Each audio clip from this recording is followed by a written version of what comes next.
If you're looking for the cheapest coins in Madden 23, head over to AOEAH.com. They are fast and reliable. And make sure to use code WOLF for 3% off. Link is in the description.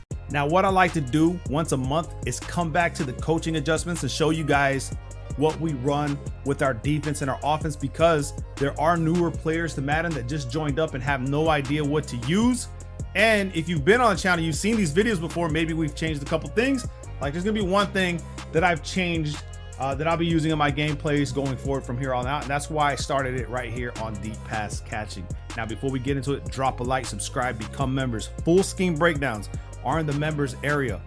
All the schemes are pretty much concept based. They don't rely on abilities. These are gonna be the type of schemes that are gonna follow you through every Madden from here on out. So once you learn them, you'll grasp the idea and the concepts, and you can apply them to any Madden. Now, we are gonna have the ability-based scheme, which is gonna be based off the Buccaneers, and it's gonna be the gun bunch, and that's coming, so make sure you stay tuned for that. All right, so let's talk about this on outfits. This is what I like to start out with now. Aggressive, okay? Aggressive catch if you're gonna throw them one-on-ones. Now, you come back to this all the time, and you change it to aggressive. That way, if you're throwing a pass, chances are you're gonna catch it because that's the name of the game.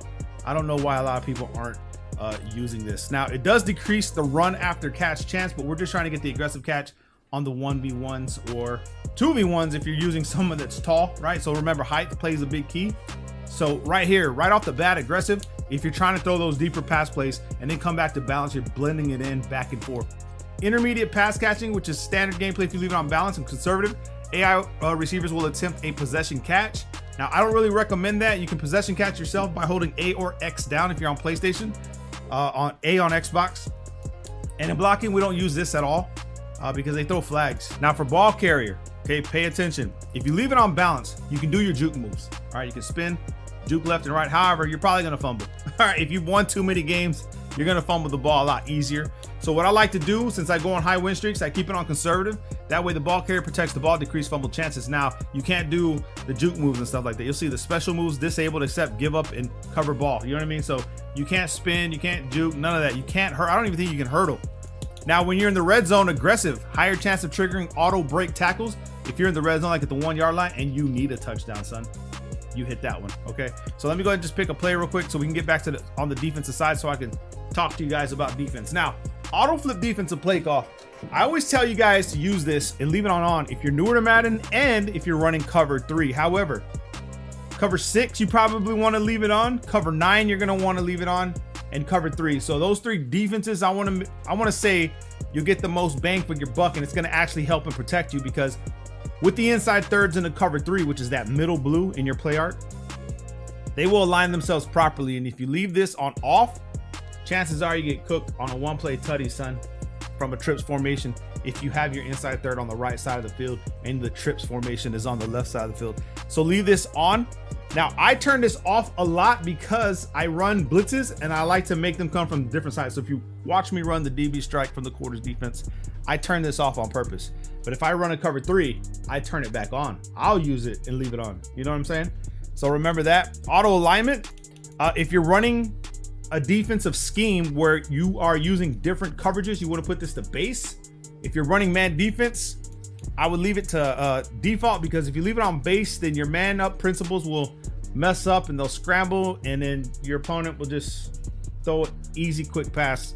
So in man defense, you probably want to use man align, or if you want to make it look like you're running man defense, but you're running zone. So if you're running a cover 2 but you want it to look like a man defense, right, where they're pressed up on man coverage, you can put this to man. And in base, if you're running blitzes, if you're running a lot of blitzes like DB strike and stuff like that, you can turn this off and keep this on base. That way your blitzes come in, they're more consistent, you know what's going on. Now, if you're newer to Madden, leave it on default. Don't be that guy. All right, just try to learn it. Ball in air defense, you can play ball to try to go for a better, if you have the acrobats and stuff like that, put this on play ball. It's going to help you out with your ability, because these guys will attempt the interception. However, if you're facing the aggressive catchers, you want to put this on SWAT ball. That way everybody goes up and just tries to swat the ball. This is more ideal toward end of games where your opponent has 30 seconds and he needs to get down the field. Put this on SWAT ball, because if you're running man defense and you put on play ball and you get locked into a trying to intercept the ball animation and your opponent clearly beats you, then it's a touchdown. So remember that. Cornerback matchups. I haven't used this year that much. People said stay away from speed because of the motion glitching and stuff like that. People can actually glitch you out with this by speed. So I've been keeping away from it. However, in the red zone, height is probably what you want to go with. That way you match up, because people will throw high balls into the end zone, and that's going to slow them down. By route running, haven't really used that, or by depth chart. I don't use these two, but you can if you want to. Option defense, if the quarterback throws an option pass, I just put this to conservative and I leave it there the whole game. Okay, so what I mean is they do the option, but the quarterback keeps the ball and then he takes off and runs with it. Right here, this will focus on the QB on the option. Okay, now dive and pitch left open on the options, but it's all good, because if you're running a cover 4 quarters where the run fits are coming from the quarters, you'll be all right running conservative right here in the cover 4 defense. So cover 4 quarters with this to conservative, you're going to shut down pretty much most of the option plays with the quarterbacks, in case you didn't know that already. Strip ball, you can leave it on balance. I would do that. However, if you need a turnover, you can go ahead and go to strip ball aggressive.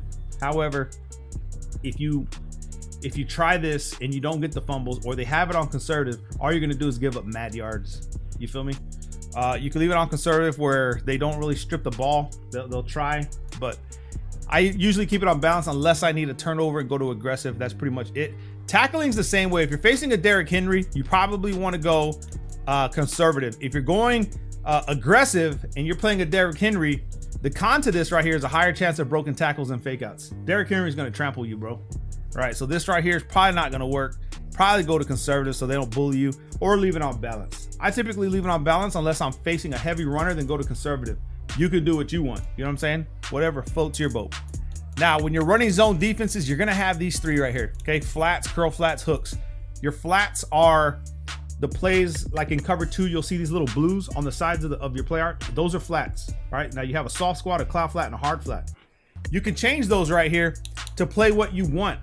So you can start them at 0, which is like the line of scrimmage. They'll drop to the line of scrimmage, and then every 5 yards back, so 5 yards back, 10 yards back, they'll back up. Those blues in that cover 2 will back up.